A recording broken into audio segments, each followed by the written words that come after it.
Hare Nama Hare Nama eva kevalam Kalo nasteva nasteva nasteva gatiranyata.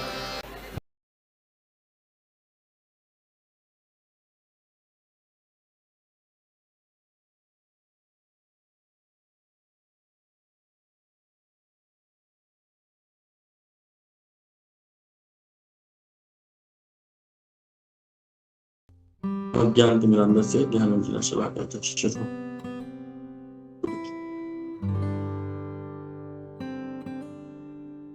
नमस्कार कृष्ण कृष्ण भक्ति भक्ति वेदांत स्वामी नमस्ते सरस्वती देवी गौरवाणी प्रचारणे विशेष श्रीमती पश्चात देशप्रेम जय श्री कृष्ण चैतन्य हरे कृष्ण कृष्ण कृष्ण हरे राम हरे राम।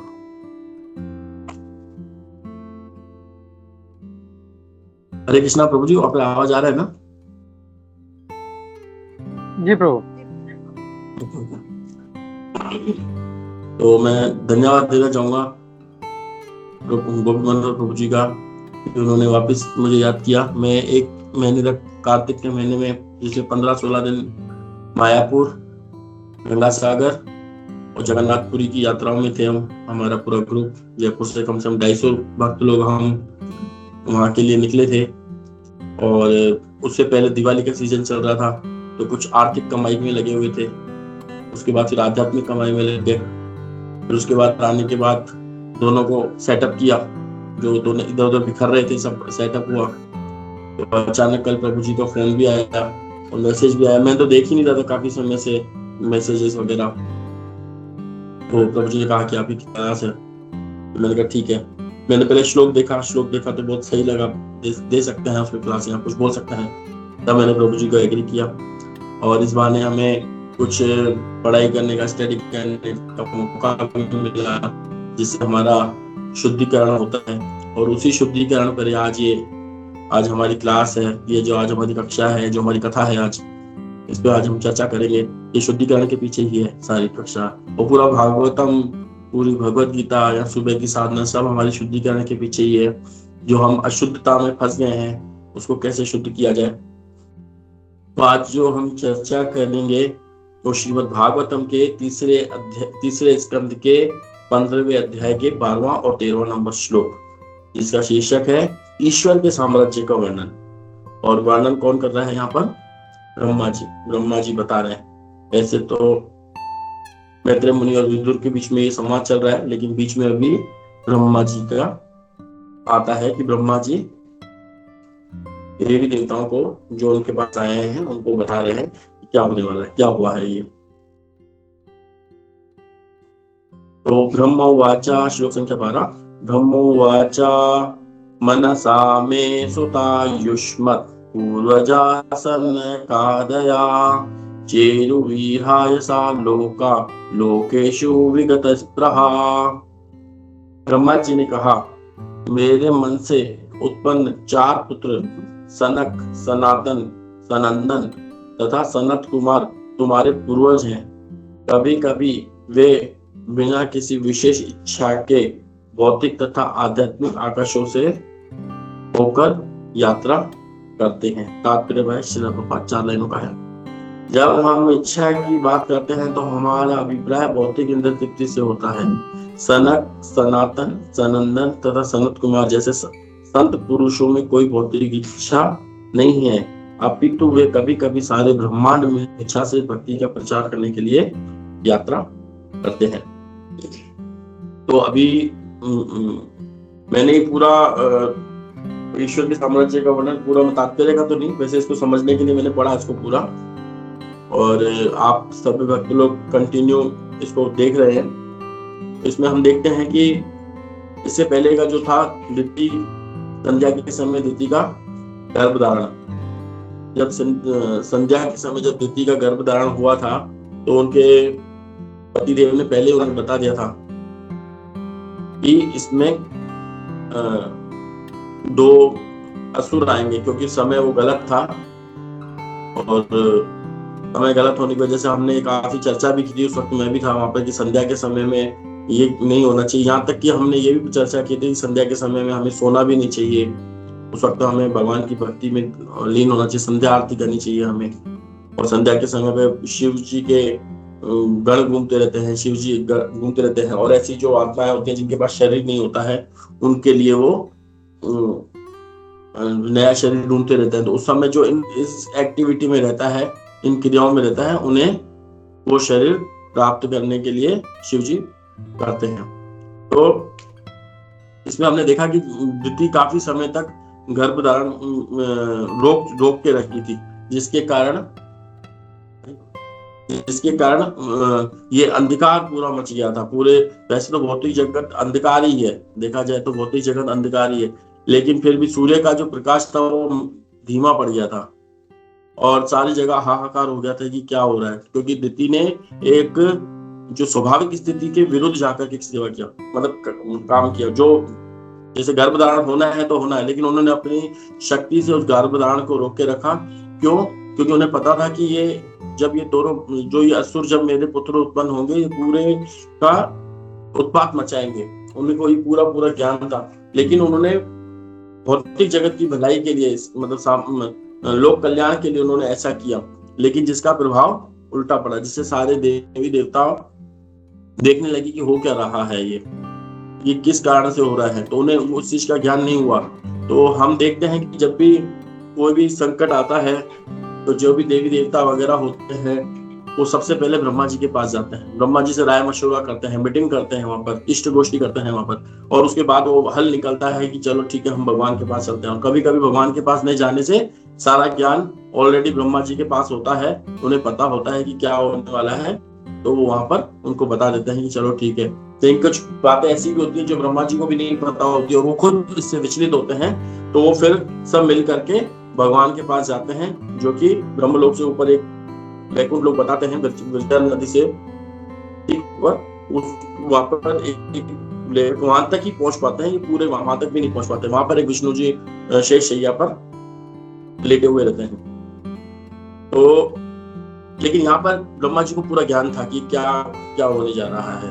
तो उन्होंने अब ईश्वर के साम्राज्य का वर्णन, क्योंकि अब वो बता रहे हैं कि उनके जो 4 पुत्र थे, ये जो मैं इसको संक्षेप में थोड़ा यूं बता रहा हूं ताकि क्लियर हो जाए, कि उनके जो 4 पुत्र थे जो पहले से ही भौतिक कर्म से मुक्त थे, क्योंकि उन्हें बताया गया कि आपको इस सृष्टि की रचना करनी है, जब आपको सृष्टि की रचना करनी है तो लेकिन उन्होंने मना कर दिया कि हम सृष्टि की रचना नहीं करेंगे, हम अध्यात्म में लीन रहेंगे। और उन पर ब्रह्मा जी को गुस्सा भी आया था। फिर उन्होंने आगे और सृष्टि की रचना की, जिसका अभी वर्णन चल ही रहा है। तो हम इसमें देखते हैं कि जो 4 कुमार हैं, चतुष कुमार हैं, जो ये भगवान ब्रह्मा जी के मानस पुत्र हैं, ये कहीं पर भी विचरण कर सकते हैं भौतिक जगत में, आध्यात्मिक जगत में। अब हम इसमें हमको एक चीज ये समझनी है कि इसमें प्रश्न देवी देवता क्या लेकर के आते हैं और उसका उत्तर भी क्या दे रहे हैं। ईश्वर के साम्राज्य का वर्णन ब्रह्मा जी, हमको बहुत अच्छे से इस चीज को समझना पड़ेगा कि वो जो इस संसार में जो अंधकार फैल गया था, सूर्य धीमा हो गया था, है ना, सूर्य के प्रकाश धीमा हो गया था, इस और भी कई जो बाय नेचर जो डिफॉल्ट हो मतलब कम हो गया था, तो उनको उनकी समाधान के लिए ब्रह्मा जी के पास वो आते हैं। और ब्रह्मा जी ने उत्तर में क्या दे रहे हैं, ईश्वर के साम्राज्य का वर्णन। मतलब उत्तर देखो ये है ना, ईश्वर के साम्राज्य का वर्णन, उसका उत्तर उनको बताते हैं। क्यों? क्योंकि जो भी भक्त होते हैं, भगवान के शुद्ध भक्त होते हैं, वो अवसर ढूंढते हैं, मौका ढूंढते हैं, किस तरीके से हम हरि की चर्चा का मौका मिला है ना। जैसे आज हम भी होते हैं, हमको कोई भी व्यक्ति, आज हम इतने थोड़े से मैच्योर हुए हैं कि हमें कोई व्यक्ति आकर के अपनी तकलीफें बताता है, तो हम उसकी तकलीफों को सुनते भी हैं, समझते भी हैं, और साथ में उसको हम शास्त्र का ज्ञान भी देते हैं कि देखो यहाँ पर भगवत गीता में ये कहा गया है, दुखालयम आश्वासतम जन्म मृत्यु जरा व्याधि, यहाँ पर तो ये चीजें हैं ही हैं, ये देखो भगवान ने ये कहा है यहाँ पर, और हमको इससे सुखी होने के लिए हमको गोलोक धाम जाना चाहिए। गोलोक धाम में ये सारी समस्याएं नहीं है हमारे साथ। तो वैसे यहाँ पर भी उसी तरीके से हमको भी ये ब्रह्मा जी भी उनको ये शिक्षा दे रहे हैं कि यहाँ पर ये चीजें रहेंगी, लेकिन ईश्वर के साम्राज्य का जब वर्णन करेंगे तो उन्हें पता चलेगा ईश्वर का साम्राज्य कितना अच्छा होता है। तो वैसे प्रत्येक व्यक्ति, जब हम कृष्ण कॉन्शियसनेस में आए हैं तो हमारा कर्तव्य भी यही है कि हम प्रत्येक व्यक्ति को ये चीजें जो हमने सुनी है उनको सुनाएं। और हमें भी यही बताया जाता है कि जो भी आप सुनते हो उसको आगे प्रचार करो, उसको आगे बोलो, क्योंकि जब हम एक बार सुनते हैं और बताते हैं तो रिपीट हो जाता है वो 2 बार, फिर हमारी याददाश्त और मजबूत हो जाती है। लेकिन अगर हम बताएंगे नहीं, अंदर ही अंदर रखेंगे, तो वो एक समस्या हो जाती है। जैसे बताते हैं रुका हुआ पानी जो होता है वो सबसे ज्यादा खतरनाक होता है, उसमें सबसे ज्यादा मच्छर वगैरह हो जाते हैं। लेकिन जो चलता हुआ पानी होता है वो स्वच्छ निर्मल होता है। तो इसीलिए जो जोगी, जो संत होते हैं, उनको भी चलते रहना चाहिए। देखते हैं हमारे इस्कॉन गुरु भक्त सारे एक जगह रहते नहीं है। श्रील प्रभुपाद जी ने कभी एक जगह रहे नहीं, वो चलते रहे तो वो शुद्ध रहे। तो वैसे ही हमारा पानी भी चलता रहता है, रोटेशन होता रहता है, पानी का घूमता रहता है, तो वो शुद्ध रहता है। नदियां बहती रहती हैं तो वो शुद्ध होती है। लेकिन कहीं भी कुछ सरोवर वगैरह जहाँ तालाब होता है, वो जहाँ पानी रुक गया वहां समस्या हो जाती है। वैसे ही हम जितना भी ज्ञान लेते हैं, चाहे दिन में एक बार भी क्यों न ज्ञान लें, चाहे हमने कुछ भी सुना हो, तो हमें अवसर ढूंढना चाहिए कि किसको हम जाकर के ये चीजें सुनाए। अगर हमने वही चीज सुना और आगे सुनाया, पहले हमने श्रवण किया, फिर श्रवण के बाद हमने किसी को बताया, तो यानी कि हमने कीर्तन किया। तो श्रवण और कीर्तन हमारा तो हुआ। तो श्रवण कीर्तन, वो भी किसका? विष्णु का। श्रवण कीर्तन विष्णु। तो ये हमारी एक आध्यात्मिक उन्नति का एक बहुत सुनहरा अवसर रहता है। तो इसीलिए हमें प्रत्येक दिन व्यक्ति को सोचना चाहिए, कोई व्यक्ति अगर हमसे आकर के बात करता है तो उसे हम किस तरीके से हरि की चर्चा के बारे में उन्हें बताएं, कैसे हरि का गुणगान किया जाए। तो उसी तरीके से यही है कि देवी देवता देखो ब्रह्मा जी के पास है, और ब्रह्मा जी हमारी परंपरा में आते हैं और एक शुद्ध भक्त हैं, शुद्ध परंपरा में आते हैं। तो वो भी एक तरीके से प्रचार करना चाहते हैं। तो वो भी देखो उनके पास आते हैं, जब देवी देवता आते हैं तो उनको पूछते हैं कि क्या हो रहा है, ये ऐसे क्यों हो रहा है, तो उनको वो भगवान के बारे में चर्चा बताते हैं, भगवान के। और या ऐसे ही नहीं कि भागवतम में बता रहे हैं, ब्रह्म संहिता में भी यही बताया गया, पूरा क्लियर किया गया है कि कैसे कैसे गोलोक धाम है, कैसे कैसे वहां पर क्या क्या होता है, पूरा का पूरा चैप्टर उसमें दिया हुआ है। पूरे की महिमा ही है, भगवान श्री कृष्ण की महिमा के बारे में बताया गया है ना। अब हम देखते हैं कि जब हम इच्छा की बात करते हैं तो हमारा अभिप्राय भौतिक इंद्र तृप्ति से होता है। सनक सनातन सनंदन सनत कुमार जैसे संत पुरुषों में कोई भौतिक इच्छा नहीं थी, अपितु वे कभी कभी सारे ब्रह्मांड में स्वेच्छा से भक्ति का प्रचार करने के लिए यात्रा करते हैं। तो अभी हमको यहाँ पे 2-4-5 चीजें समझनी पड़ेंगी एक बार अच्छे से, कि भौतिक सनक सनातन चतुष कुमार के अंदर कोई भी भौतिक इच्छा नहीं थी। तो भौतिक इच्छा नहीं होने का मतलब क्या? वो इच्छा रहित हो गया या वो निष्क्रिय हो गया?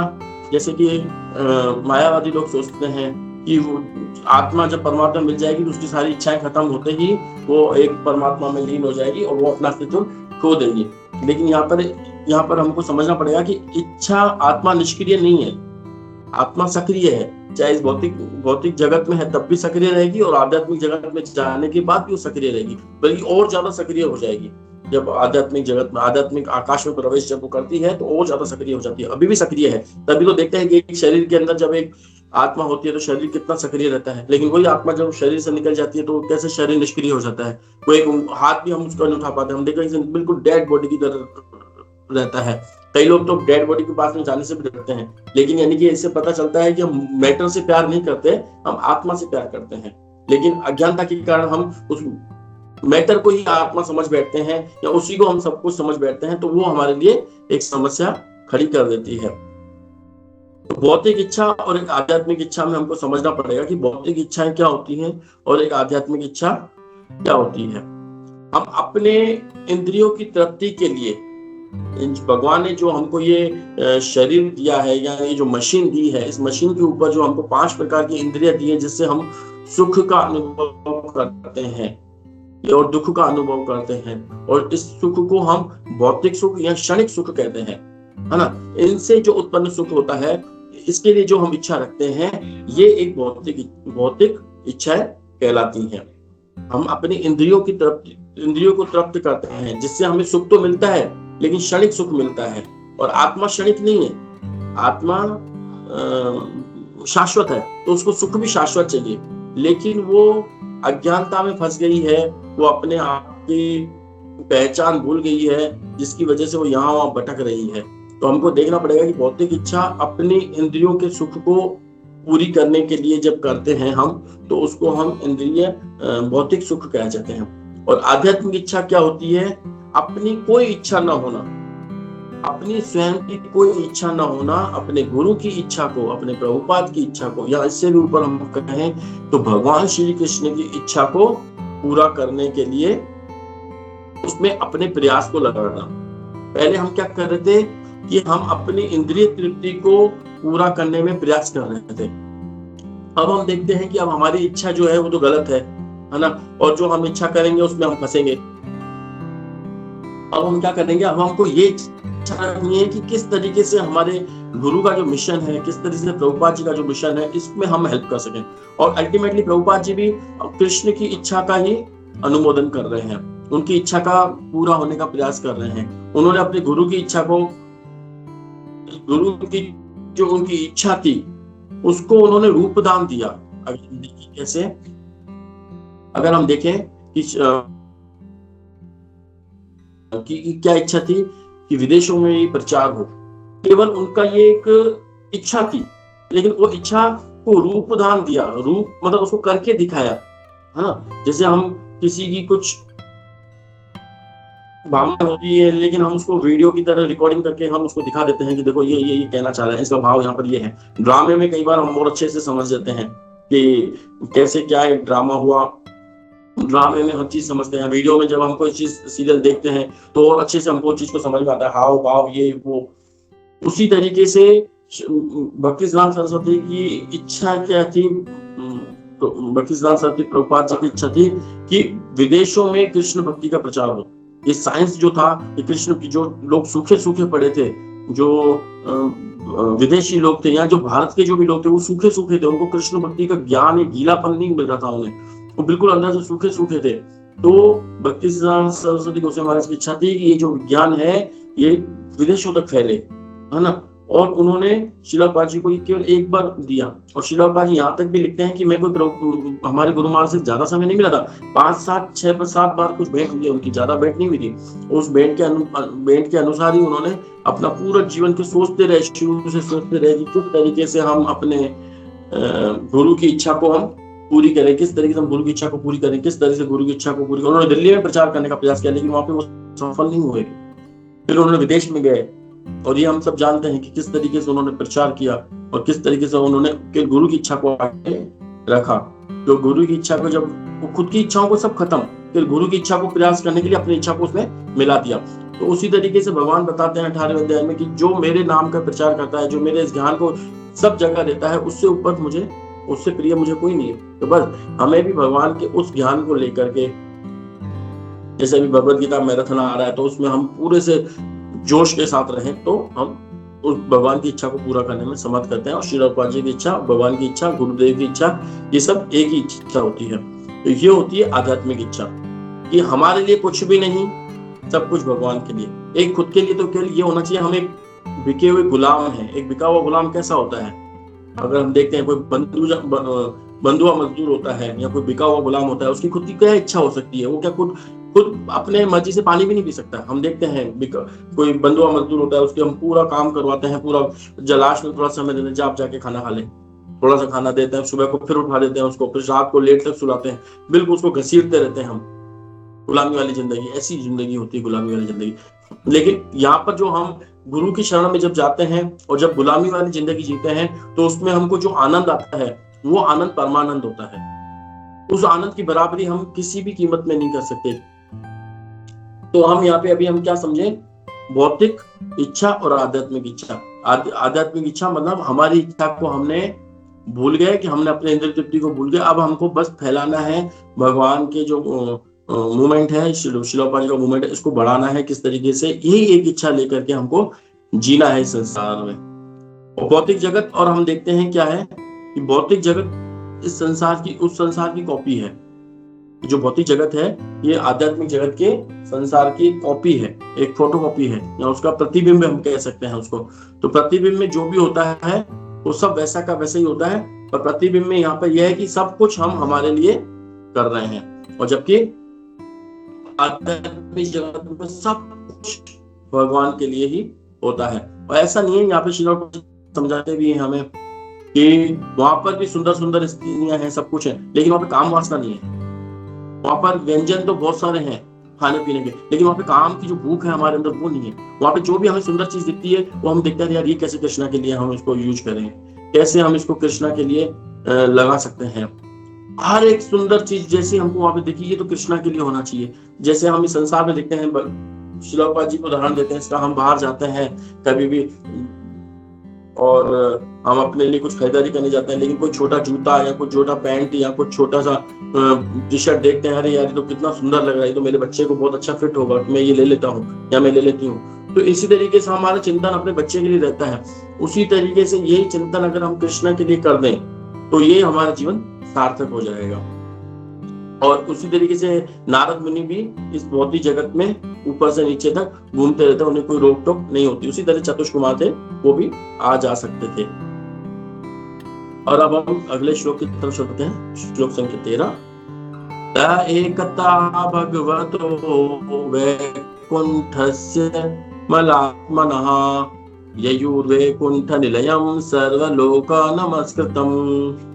इस तरह सारे ब्रह्मांडों का भ्रमण करने के बाद वे आध्यात्मिक आकाश में प्रविष्ट हुए, क्योंकि वे समस्त भौतिक कलमश से मुक्त थे। आध्यात्मिक आकाश में अनेक आध्यात्मिक लोक हैं जो वैकुंठ कहलाते हैं, जो पुरुषोत्तम भगवान तथा उनके शुद्ध भक्तों के निवास स्थान है और समस्त भौतिक लोकों के निवासियों द्वारा पूजे जाते हैं। तात्पर्य भाई श्रीलॉपा, जय श्रीलॉपा। सही है। भौतिक जगत चिंताओं से पूर्ण है। सर्वोच्च लोक से लेकर निम्न तक लोक, पाताल तक के सारे लोकों में सारे सजीव प्राणी चिंताओं और व्यग्रताओं से पूर्ण रहते हैं, क्योंकि भौतिक जगत में कोई भी प्राणी शाश्वत निवास नहीं कर सकता, किंतु जीव वास्तव में शाश्वत है। उन्हें शाश्वत घर, शाश्वत धाम चाहिए, किंतु भौतिक जगत में अस्थायी धाम स्वीकार करने के कारण वे स्वभावतः चिंता से ओतप्रोत रहते हैं। आध्यात्मिक आकाश में सारे लोग वैकुंठ कहलाते हैं, क्योंकि इन लोगों के निवासी सारी चिंताओं से मुक्त होते हैं। उनके लिए जन्म, मृत्यु, जरा, व्याधि तथा रोग का कोई प्रश्न नहीं होता, अतः वे चिंताग्रस्त नहीं रहते हैं। दूसरी ओर भौतिक जगत के निवासी सदैव जन्म, मृत्यु, रोग तथा वृद्धावस्था से भयभीत रहते हैं, अतः वे चिंताओं से ओतप्रोत रहते हैं। तो यहाँ पर अभी हम चर्चा कर रहे हैं दो चीजों की, भौतिक जगत और आध्यात्मिक जगत। तो अभी भौतिक जगत और आध्यात्मिक जगत की जब हम चर्चा कर रहे हैं तो उसमें कंपैरिजन भी कर रहे हैं, मतलब अंतर भी देख रहे हैं कि उसमें क्या अंतर है, इसमें क्या अंतर है। तो अभी यहाँ क्या शब्द यूज किया गया है कि भौतिक जगत चिंताओं से भौतिक जगत चिंताओं से पूर्ण रहता है और आध्यात्मिक जगत चिंतन से पूर्ण रहता है। जो आध्यात्मिक जगत होता है उसमें चिंतन चलता रहता है। किसका चिंतन? कृष्णा का चिंतन। कैसे हम कृष्णा को प्रसन्न करें, किस तरीके से हम भगवान को प्रसन्न करें, ये चिंतन चलता रहता है वहां पर। और यहाँ पर चिंता रहती है कि किस तरीके से हम अपनी इंद्रियों को तृप्त करें और कैसे यहाँ पर इस संसार में स्थायी जीवन जी सके। हम किसी भी तरीके से स्थायी जीवन चाहिए हमें।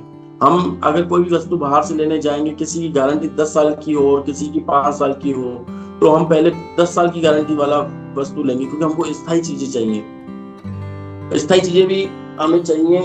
अगर हम इसका भी तो यूं समझें किसी भी चीज तरीके से कि पहले यहाँ पर जितने भी जीव हैं भौतिक जगत में वो स्थायी रहना चाहते हैं, किसी भी तरीके से स्थायित्व तक कुछ मिल जाए, है ना।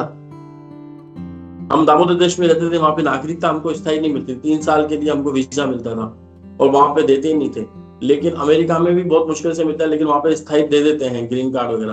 तो हर व्यक्ति स्थायित्वता चाहता है, मतलब एक कुछ परमानेंट चाहता है। नौकरी भी अगर किसी की परमानेंट नहीं लगती है, अभी फिलहाल टेम्पररी लगती है, तो भी वो प्रार्थना करता है भगवान क्या पता मेरी नौकरी एक परमानेंट हो जाए। तो हर व्यक्ति स्थायी के चक्कर में रहता है। और हम देखते हैं कि पहले के जमाने में झोपड़ियां गाँव में कैसी छत होती थी, एक झोपड़ी छप्पर, घास की छप्पर जैसा एक झोपड़ी हमारे छत पे रहती थी, जिसमें से कभी कभी बारिश में पानी आ जाया करता था, है ना। तो उससे बचने के लिए क्या किया, एक लोहे की टीन शेड वगैरह जो आते हैं, चद्दरें आती हैं, वो लगा दी। उससे हमें काफी फायदा हुआ कि बरसात के पानी से हम बच गए, थोड़ी स्थायीपन आ गया हमारे अंदर। लेकिन फिर हमने देखा कि यार वो जो छपरा था वो तो ठंडा रहता था, लेकिन ये हम इससे बरसात से नहीं बच पाते थे क्योंकि बरसात में टप टप बहती थी। लेकिन अब हमने क्या लगा दिया, अब हमने टीन शेड लगा दी। अब टीन शेड से बरसात से तो बच गया, लेकिन गर्मी इसमें बहुत ज्यादा भयंकर पड़ती है। एक खड्डे से गिर के दूसरे खड्डे में आ गए हम, लेकिन फिर भी हमको स्थायी परमानेंट चीज चाहिए। फिर भी हमको लगा कि नहीं ये भी सही नहीं है, इससे अच्छा कुछ और करें। फिर एक राजस्थान में पट्टियां आती हैं, अगर आपने देखा होगा, बॉम्बे साइड में या वहां तो नहीं है, लेकिन राजस्थान में आज भी जब हम यूपी साइड में अगर हम जाएंगे किसी गोकुल वृंदावन धाम में यहाँ जाएंगे जब हम बरसाना वगैरह, तो यहाँ पे लोगों के घर होते हैं, तो उनमें देखोगे ना आप, एक पट्टी होती है, टाइल्स टाइप की पट्टी होती है, मोटी मोटी होती है, वो छत पे लगा दी जाती है दीवारों के ऊपर, और ऊपर से उनके जो खड्डे होते हैं उन भर दिए जाते हैं, जिससे वो ठंडी भी रहती है थोड़ी बहुत, और बरसात का पानी भी नहीं आता। फिर उसके बाद देखे यार ये भी सही नहीं है, इसमें जॉइंट वगैरह रहता है, अच्छा नहीं लग रहा। फिर उसके बाद हम आरसीसी पे आ करके, चलो आरसीसी की छत जो होती है वो बहुत ही अच्छी रहती है, तो वो हम आरसीसी पे आगे अंदर लोया वोया डाल करके, सीमेंट कंकड़ वगैरह डाल करके हमने उसको बिल्कुल और परमानेंट कर दिया, ताकि हम इसमें अब हमारी कोई समस्या नहीं है। अब हम ठंडा भी रहता है इसमें और पानी भी नहीं आता है, वो बहुत अच्छे से रहता है। तो हम धीरे धीरे, लेकिन फिर पता 30 साल 50 साल 100 साल 150 साल 200 साल बाद वो बिल्डिंग जर्जर हो जाती है, उस पर काल का प्रभाव रहने लग जाता है। तो हम यहाँ पे ये इन्हीं उदाहरणों से हम ये समझने की प्रयास कर रहे हैं कि किस तरीके से व्यक्ति सर्वोच्च लोक से लेकर के, ब्रह्मा से लेकर के नीचे की जो चींटी तक का होता है ना, वो व्यक्ति यहाँ पे स्थायी जीवन चाहता है, जो कि संभव नहीं है।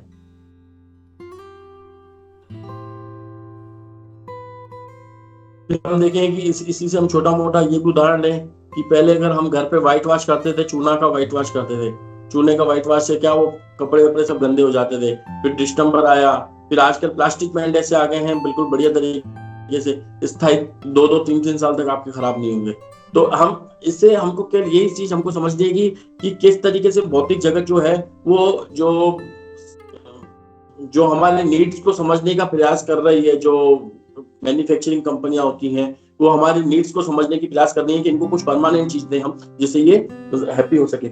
लेकिन फिर भी वो उस चीज तक नहीं पहुंच पा रही हैं जो प्रभुपाद जी ने जहां तक हमको पहुंचाया है कि ये भौतिक जगत में जितना प्रयास कर ले स्थायी रहने का, स्थायी नहीं रह पाते हैं। लेकिन जो आत्मा है वो स्थायी है, लेकिन उसका घर यहाँ पर नहीं होकर के वो उसका घर भगवान का धाम है।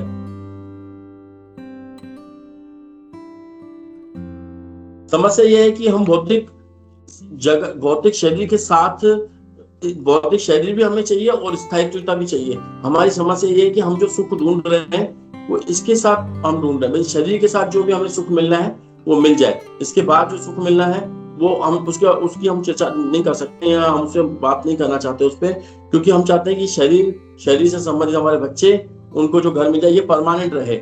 लेकिन वो संभव नहीं है, क्योंकि यहाँ पर 4 प्रकार के जो क्लेश हैं, जन्म मृत्यु जरा व्याधि दुख दोषम दर्शनम, इनको जो अच्छे से देखता है वही इस संसार से निकल सकता है। और उसके अलावा भी 3 दुख और हमें दे रखे हैं, आदि भौतिक, आध्यात्मिक और आदि दैविक कष्ट हमें दे रखे हैं। हम उनसे नहीं बच पाएंगे। अगर हम चलो कोई व्यक्ति सोचे कि ठीक है मेरा तो आज तक मेरे को कोई बुखार नहीं आया, और मरने का किसने देखा है कि कोई मरेगा, मैं तो नहीं मरूंगा। अगर कोई व्यक्ति सोच भी ले, ठीक है, अगर वो मरना भी नहीं चाहता, ठीक है नहीं मरेगा, कुछ साल तक नहीं मरेगा, 100 साल तक नहीं मरेगा, 200 साल तक नहीं मरेगा, हो सकता है उसको इच्छा मृत्यु का वरदान मिल जाए।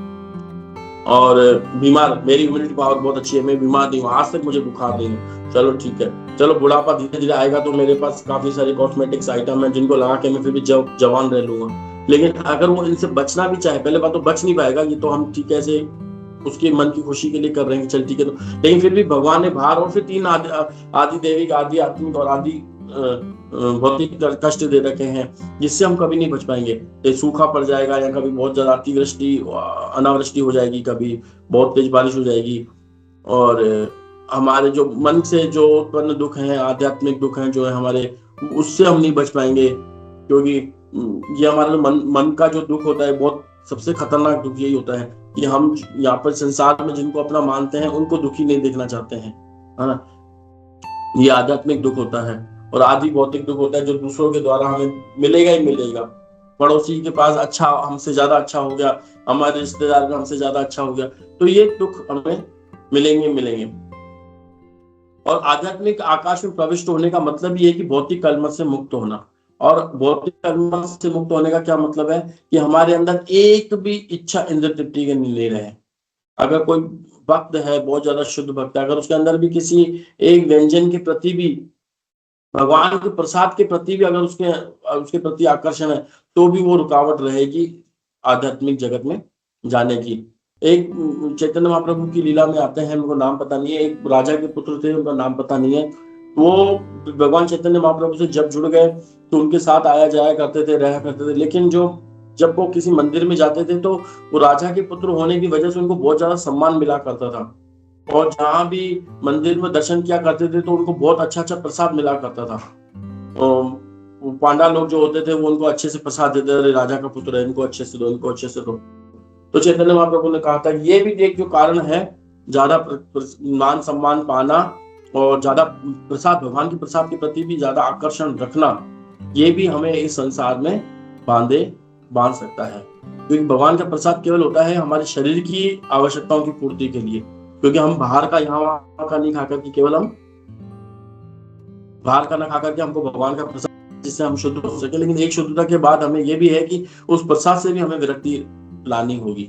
उस प्रसाद भी हमको उतना ही चाहिए जितना हमारे शरीर का पालन कर सके। राधा गोविंद महाराज बताते हैं कि किस तरीके से अगर कोई कार हो, अगर वो ज्यादा पानी पिए और ज्यादा डीजल पिए तो हम उसको रखना पसंद नहीं करेंगे। उसके बदले में अगर कोई ऐसी कार आ जाए जो उसके आधे से आधे में भी उतना ही काम करके दे तो पहले हम उसको रखेंगे। समझो कि वो बता रहे थे उदाहरण से कि कोई एक लीटर में अगर 100 किलोमीटर गाड़ी चलती है और कोई दूसरी ऐसी नई गाड़ी आगे बाजार में जो 1 लीटर से 200 किलोमीटर चल जाती है, तो हम पहले वो रखना पसंद करेंगे।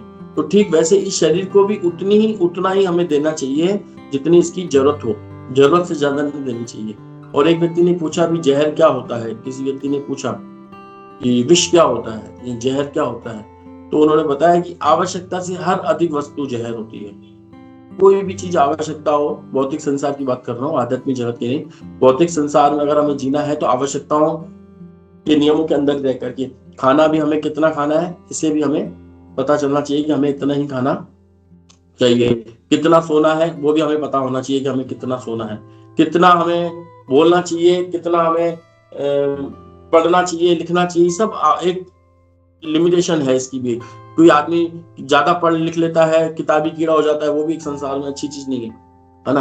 कोई व्यक्ति केवल सारा दिन खेलता रहता है, वो भी ज्यादा अच्छी चीज नहीं।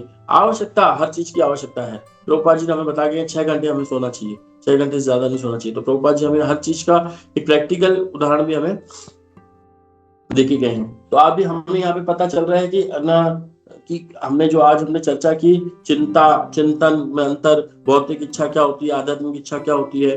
तो कोई व्यक्ति सोच सकता है कि हम तो हरे कृष्णा मूवमेंट में जुड़ गए, हम तो इस कृष्ण कॉन्शियसनेस में आ गए हैं, प्रभुपाद जी के मूवमेंट में आ गए, हम तो 16 माला जाप करते हैं और अब तो हमारे लिए जो भगवान का द्वार है वो खुला हुआ है। तो इसमें भी गलत फहमी में हमें नहीं रहना चाहिए। इसके लिए भी हमें ये एक उदाहरण का स्टोरी, एक कहानी आती है कि एक वैश्या हुआ करती थी और एक ब्राह्मण हुआ करता था। ब्राह्मण मंदिर में भगवान की विग्रहों की पूजा करता था और एक वैश्या हुआ करती थी, वो सामने अपने शरीर को बेच करके अपना पालन करती थी। वो सदैव अपने शरीर को दूसरों को बेचती थी, उससे जो धन आता था अपने शरीर का पालन करती थी। और एक तरफ जो पंडित ब्राह्मण था उसके पास तरीके के पैसे वाले लोग आते थे, कुछ ना कुछ देके जाया करते थे, उसके शरीर के पालन से भी ज्यादा उसको दिया करते थे और वो भगवान की विग्रहों की सेवा किया करता था। और इस तरीके से उन दोनों का बिल्कुल दोनों आमने सामने थे। तो जो ब्राह्मण था वो भगवान की विग्रहों की सेवा करते करते भी सदैव चिंतन करता रहता था वैश्या का, कि वैश्या कितनी गंदी है, ये वैश्या कैसे अपने शरीर को बेचती है, किस तरीके से वैश्या ये करती है, वैश्या वो करती है। वो अपने विग्रहों में ध्यान नहीं करता था, अपने प्रचार प्रसार में ज्यादा ध्यान लगाता था, वो केवल दूसरों पे ज्यादा ध्यान लगाता था, दूसरों में दोष दर्शन जो हम कहते हैं वो उसमें किया करता था। लेकिन ठीक इसके विपरीत जो वैश्या थी ना, वो अपने आप को बहुत ज्यादा पतित माना करती थी, बहुत ज्यादा अपने को पतित मानती थी और वो गुणगान करती थी ब्राह्मण का कि ब्राह्मण कितना अच्छा है, उसे कितनी अच्छी योनि मिली है, जो ब्राह्मण की उपाधि मिली है, किस तरीके से उस विग्रहों की पूजा करता है और किस तरीके से उसके पास इतने अच्छे अच्छे भक्त आते हैं कैसे उनके पास सब कुछ है, मैं तो, मेरा जीवन तो गणित है, मैं तो किस तरीके से अपना जीवन का पालन कर रही हूँ, भगवान ने जो मुझे पैकेज दिया है अच्छा पैकेज नहीं दिया है। वो ब्राह्मणों का, जो उनके पास भक्त आते थे उनका, और विग्रहों का दर्शन करती थी, उनका गुणगान किया करती थी, और दूसरी तरफ अपना जो जो ऑक्यूपेशन था उसका, प्रोफेशनल था, उसमें भी लगी रहती थी। और जो यहाँ पे जो इसको प्रोफेशनल था, ये उसको ध्यान न दे करके ब्राह्मण सदैव ध्यान इनका तो दोनों की मृत्यु एक साथ हुई। और एक तरफ से तो विष्णु दूत आ गए लेने के लिए, और एक तरफ से यमदूत आ गए। यमदूत तो गए ब्राह्मण के पास, और विष्णु दूत गए उनके पास, वैश्य के पास। तो विष्णु, ब्राह्मण ने कहा, अरे अरे तुम तो गलत आ गए हो, मैं तो विष्णु का पुजारी हूँ, मैं तो विष्णु को बहुत ज्यादा पूछता हूँ, तुम गलत आ गए हो मेरे पास। वो वैश्य अभी कभी आज देहांत हुआ है, तुम वहां जाओ, तुम उसको लेने आए होंगे, मैं तो बहुत ज्यादा शुद्ध हूँ। तब उनको बताया गया, नहीं तुम ब्राह्मण देवता, तुम शुद्ध नहीं हो, तुमने सारा कृष्णा की पूजा की है, विग्रहों की पूजा की है, लेकिन तुमने चिंतन किया है सारे दिन उस वैश्य का जो उसने कर्म किया है, तो उसमें वो लिप्त थी, लेकिन उससे ज्यादा लिप्त तुम हो गए, उसके बारे में तुमने चिंतन कर करके, उसके बारे में तुमने इच्छा रख रख करके, उसके बारे में तुमने सोच सोच करके, और जबकि वो उस चीजों में लिप्त होकर के भी सारा दिन चिंतन आपके बारे में क्या करती थी, आपके विग्रहों के बारे में क्या करती थी, तो इसीलिए वो मुक्त अवस्था में हो गई थी। तो इसीलिए ये मुक्त अवस्था यही होती है। जिस तरीके से हम देखते हैं कि 4 जो कुमार थे वो मुक्त अवस्था में कहीं भी जा सकते थे, और हम देखते हैं कि जब शुकदेव गोस्वामी 16 साल के जब प्रकट अवस्था जब वो निकले, तो उन स्त्रियों ने उनके सामने कुछ भी अपने कपड़े नहीं ढके, लेकिन जब व्यासदेव जी निकल रहे थे तो वो उन्होंने अपने आप को ढक दिया इन स्त्रियों में नहाते हुए में। जब व्यासदेव जी ने पूछा, अभी अभी तो मेरे 16 साल का पुत्र निकला, तब तो आपने अपने आप को ढका नहीं, और अभी मैं निकल रहा हूँ जबकि मैं वृद्ध हूँ, वो तो 16 साल का जवान था, मैं तो वृद्ध हूँ, मेरे तो बच्चे भी हैं, फिर मेरे को सामने क्यों ढक रही हो। बोले उसको इस संसार का लोकाचार के बारे में कुछ पता नहीं था, लेकिन आप सब कुछ जानते हो, तो आपके अंदर वो भी आज भी है। तो उसी तरीके से हम इस संसार में रह करके भी हम कृष्ण के बारे में चिंतन करेंगे, अपने गुरु के बारे में चिंतन करेंगे, तो हमारा जीवन, हम मुक्त आत्मा बन सकेंगे और हमारे लिए वैकुंठ लोक की प्राप्ति होगी। लेकिन इस संसार में रहकर के अगर हम देखें कि हम कितना अच्छा जप कर रहे हैं, सामने वाला तो जप कर ही नहीं रहा है। हमारे एक प्रभु जी हैं, शानदार सिंह प्रभु, वो हमेशा एक बात कहा करते हैं कि इस्कॉन मंदिर में जो भक्त रहते हैं, या जो इस्कॉन मंदिर में से जुड़े रहते हैं, जो कंटिन्यू आते हैं, तो वो बताते हैं कि इस्कॉन मंदिर में आने का मतलब है कि हमें अपने आंख कान नाक को बंद, आंख कान को बंद रखना चाहिए, मुंह को बंद रखना चाहिए हमें। वो केवल आंख का दर्शन खुले तभी जब हमको भगवान के दर्शन करने हो, फालतू चीजें देखने के लिए नहीं, कि कौन व्यक्ति कितना जप कर रहा है, मंदिर के पास में रह के नहीं आ रहा है, या ये तो कथा में भी नहीं आया, ये तो मंगला आरती में भी नहीं आया, इसके लिए तुम्हारी आंखें नहीं है। मंदिर में आने का मतलब है कि आंखें केवल कृष्ण के दर्शन के लिए होनी चाहिए, होने चाहिए केवल कृष्ण कथा के लिए, फालतू की चर्चाएं सुनने के लिए नहीं होनी चाहिए, वो तो बाहर बहुत चल रहा है। और मुंह भी तभी खोलना चाहिए, हमें किसी भक्ति की बुराई नहीं, अब मुंह भी तब खोलना चाहिए या तो भक्तों को वैष्णव का हो या प्रसाद देना हो, तो यानी कि मंदिर में रहने का मतलब है, या आज हम जो इस ग्रुप में भी बैठे हैं, इस ग्रुप का भी मतलब यही है कि हमें केवल तब बोलना चाहिए, तब सुनना चाहिए जितना हमें आवश्यकता हो, फालतू नहीं कि ये व्यक्ति कोई कितने दिन से नहीं आया, कौन कितने दिन से नहीं आया। तो इसीलिए हम ऐसी अवस्था में जब हम अपने आप को प्राप्त करेंगे, तब हम मुक्त अवस्था में हो सकेंगे। ऐसा नहीं होना चाहिए कि कोई व्यक्ति, हर व्यक्ति की किसी की अलग अलग समस्याएं हो सकती हैं, तो कोई व्यक्ति सोचेगा यार तो प्रभु जी जप में नहीं आए, जप नहीं किया, इन्होंने ये नहीं किया, उनको नहीं देखना है, हमें अपने आप को देखना है। जैसे शास्त्रों में का भी वर्ण बताते हैं कि शास्त्र जब हम पढ़ते हैं तो उसमें अपने आप की गहराई को समझने के लिए होता है कि हम कहाँ पे होता है, ये नहीं कि हम दूसरे में कमी देखें, यार शास्त्रों में तो लिखा हुआ है कि यहाँ पे हमको ये करना चाहिए, सामने वाला कर नहीं रहा, सामने वाला क्या नहीं कर रहा कि कुछ नहीं कर रहा, वो उनके ऊपर छोड़ो और उनके गुरु के ऊपर छोड़ो, हमें क्या करना है, हमें उसी से अपन को मतलब रखना चाहिए, ये हम कितनी गहराई में है ना। मैं इसी के साथ अपनी वाणी को यहाँ विराम देता हूँ। मैं एक बार फिर धन्यवाद देना चाहूंगा हिचकिलस कॉपी में प्रभु जी का और आपकी पूरी टीम का, जिन्होंने 1 महीने बाद भी मुझे याद रखा, जब मैं उनको बोल के गया था कि मैं 1 महीने में नहीं आ पाऊंगा, लेकिन 1 महीने बाद उन्होंने इस चीज को ध्यान रखा कि प्रभु जी ने 1 महीना कहा है, 1 महीना अब होने चला है, अब इनको वापस सेवा में लगाऊं। तो मैं बहुत बहुत आभारी रहूंगा आप सभी का। हरे कृष्णा प्रभु जी, दंडवत प्रणाम। और किसी एडिशनल स्पीकर है जो उन्होंने बहुत अच्छे से कुछ पॉइंट्स रखे होंगे, तो वो भी मैं सुनूंगा, प्लीज शेयर कीजिए। हरे कृष्ण।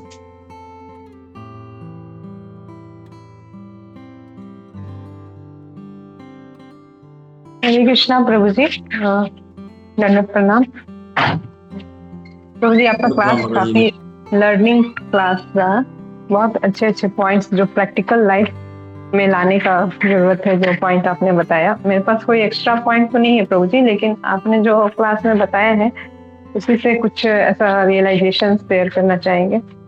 जिसमें आपने ये बताया Yes. ना कि हम जब स्पिरिचुअल लाइफ में जो भी कष्ट उठाते हैं, चाहे अपने गुरु का सेवा करने के लिए या फिर अपने भक्ति जीवन में, वो अल्टीमेट वो कष्ट जो है ना हैप्पीनेस में चेंज होता है। मतलब उसको हम एज ब्लिस फील करते हैं। जब कष्ट होता है तो उस टाइम तो लगता है कि हाँ ये कष्ट है इसे, लेकिन फाइनली जा करके हमें वहाँ पे आनंद मिलता है।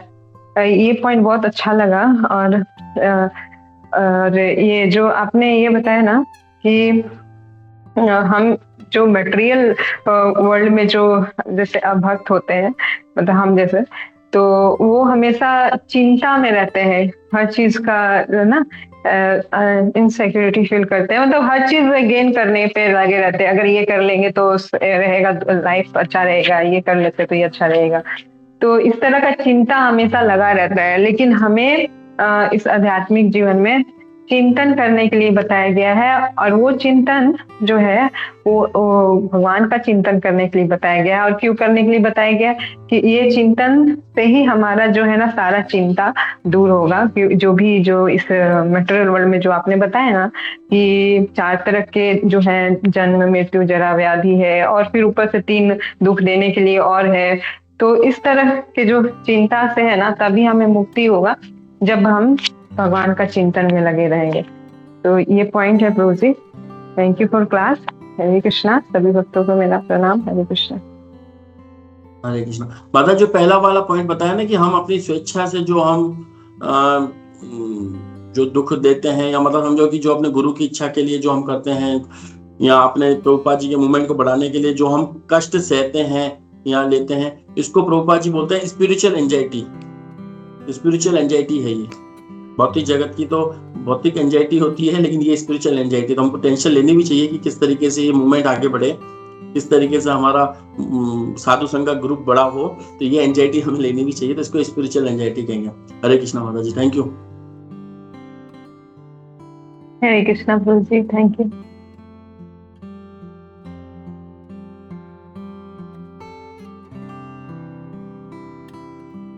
कृष्णा।